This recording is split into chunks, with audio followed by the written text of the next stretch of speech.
Halo semuanya, sebelum kita lanjut tentang isi materi di video ini, perkenalkan aku Vanessa Ros dari absen 35 kelas 12-9 SMA Negeri 1 Demak. Ketika kita mendengar tentang judul video ini, apa sih yang kita pikirkan? Apakah kita hanya memikirkan tentang era setelah reformasi atau kita memikirkan tentang kebebasan politik itu sendiri? Jadi, menurut Wikipedia, kebebasan politik adalah salah satu kelompok hak konstitusional dan kebebasan warga negara di mana rakyat itu bebas untuk menentukan partisipasi mereka dalam kehidupan publik dan politik negara. Nah, kebebasan politik yang kita alami sekarang ini tentunya memiliki proses yang sangat panjang. Hal itu karena sejarah yang kita alami pada masa Orde Baru itu sangat berbeda. Nah, mengapa demikian? Kebebasan berpolitik pada masa Orde Baru dinilai sangat otoriter, bahkan juga disebut-sebut sebagai salah satu alasan berakhirnya masa Orde Baru pada saat itu. Apa sih yang terjadi? Nah, pada saat Orde Baru terjadi yang pertama itu ada penyederhanaan partai politik. Dari banyaknya partai yang ada, itu disederhanakan menjadi 3 partai utama.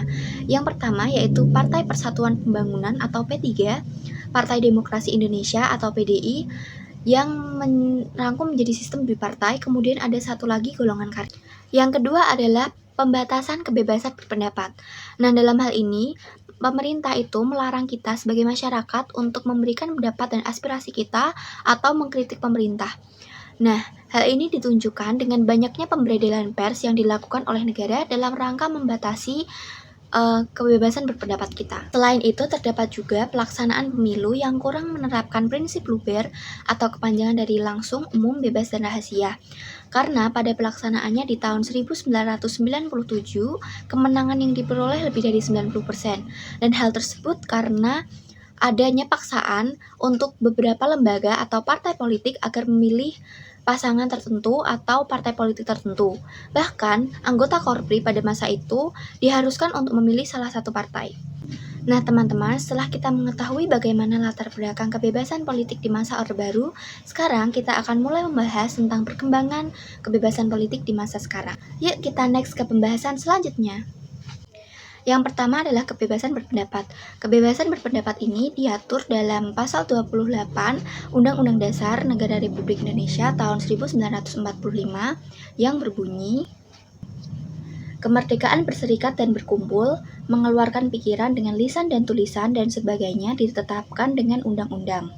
Di samping itu, terdapat juga pasal 28E ayat 3 UUD 1945, yakni setiap orang berhak atas kebebasan berserikat, berkumpul, dan mengeluarkan pendapat.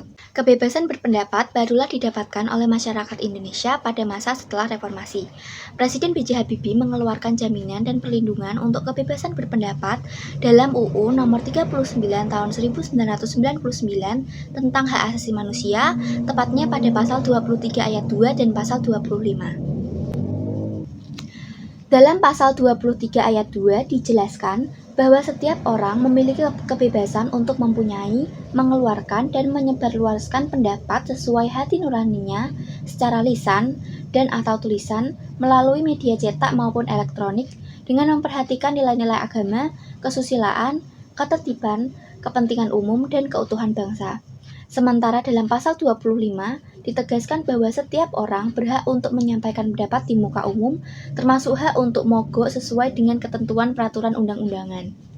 Dengan beragam peraturan tersebut, maka rakyat mendapatkan jaminan untuk berpendapat dan beraspirasi secara lebih bebas dan bertanggung jawab. Dengan adanya kebebasan berpendapat dan beraspirasi politik, maka demokrasi rakyat akan terselenggara dengan lebih realistis. Yang kedua adalah pemilihan umum langsung atau pemilu langsung. Pemilu langsung ini terjadi di tahun 2004, tepatnya di bawah pemerintahan Presiden Megawati Soekarno Putri. Pemilu langsung diatur dalam UU Nomor 22 Tahun 1999 tentang pemerintahan daerah yang kemudian diselaraskan dengan UU Pemilu, UU Pemilihan Presiden, dan juga UU Susunan dan Kedudukan MPR. Pemilu langsung ini dinilai lebih relevan untuk Indonesia karena dapat mengurangi politik uang yang berperan besar dalam pelaksanaan politik dan juga pemerintahan. Pemilu langsung juga menjadi penegas keterlibatan rakyat dalam pelaksanaan pemerintahan negara yang berkedaulatan rakyat. Berikut ini adalah daftar partai yang ikut serta dalam pemilu langsung 2004. Yang ketiga adalah kebebasan pers. Pada masa ini kita mengenal istilah citizen journalism di masyarakat. Adanya istilah tersebut merupakan dampak dari reformasi 1998 yang memang menuntut adanya kebebasan pers. Reformasi menjadi tonggak bangkitnya kebebasan pers di Indonesia. Kebebasan pers sendiri baru digaungkan pada masa pemerintahan Presiden B.J. Habibie. Kebebasan pers diatur dalam Undang-Undang Pasal 40 tahun 1999 yang mengatur tentang kebebasan pers di mana wartawan dijamin haknya untuk menjalankan profesinya. Pada masa pemerintahan Presiden Abdurrahman Wahid atau Gus Dur, kebebasan pers dijamin dengan cara pembubaran Departemen Penerangan karena menurut Gus Dur, departemen tersebut membatasi adanya kebebasan pers atau kebebasan berbicara tentang aspirasi masyarakat di masa itu. Di era teknologi yang berkembang, kebebasan pers memasuki perkembangannya yang pesat, terutama di dunia maya. Dunia maya menjadi tempat kita untuk mendapatkan informasi dari manapun secara lebih cepat dan juga menjadi tempat kita untuk mengeluarkan pendapat secara lebih bebas dan juga lebih luas jangkauannya. Nah, kebebasan pers ini dalam era yang lebih modern sebenarnya sudah menjadi pembahasan pada masa pemerintahan Presiden Abdurrahman Wahid dan Megawati Soekarno Putri. Hanya saja regulasinya baru dapat diterbitkan pada tahun 2008 dengan adanya UU nomor 11 tahun 2008 tentang Informasi dan Transaksi Elektronik atau UU ITE. UU ITE ini dalam perkembangannya sudah mengalami beberapa perubahan, antara lain yaitu pada tahun 2016 dan 2021. Dari apa yang kita ketahui pada saat ini, rakyat memang sudah dapat menyampaikan aspirasinya dengan baik. Namun di sisi lain terdapat fenomena no viral no justice, di mana kasus tertentu atau aspirasi dari masyarakat tertentu yang baru mendapatkan perhatian setelah viral di media sosial. Hal ini mencerminkan kekhawatiran masyarakat terhadap penegak hukum yang dinilai lambat dan kurang responsif. Masyarakat beranggapan bahwa jika tidak ada tekanan publik di media sosial, maka para penegak hukum ini cenderung lalai atau bahkan mengabaikan kasus-kasus yang membutuhkan penanganan segera. Selain itu, masih terdapat juga pembatasan kebebasan pers yang mengancam hak wartawan seperti pada kasus di samping.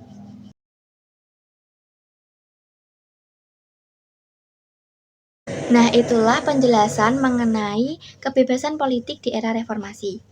Patut kita syukuri kita telah hidup di masa pemerintahan dengan kebebasan politik yang lebih luas. Namun demikian, semoga kasus-kasus yang berkaitan tidak lagi terjadi, agar kebebasan politik dan kebebasan pers dapat terus menjadi media rakyat untuk beraspirasi demi masa depan negara yang lebih baik lagi. Sampai bertemu di pembahasan selanjutnya, dan semoga video ini dapat bermanfaat bagi kita semua. Sampai jumpa.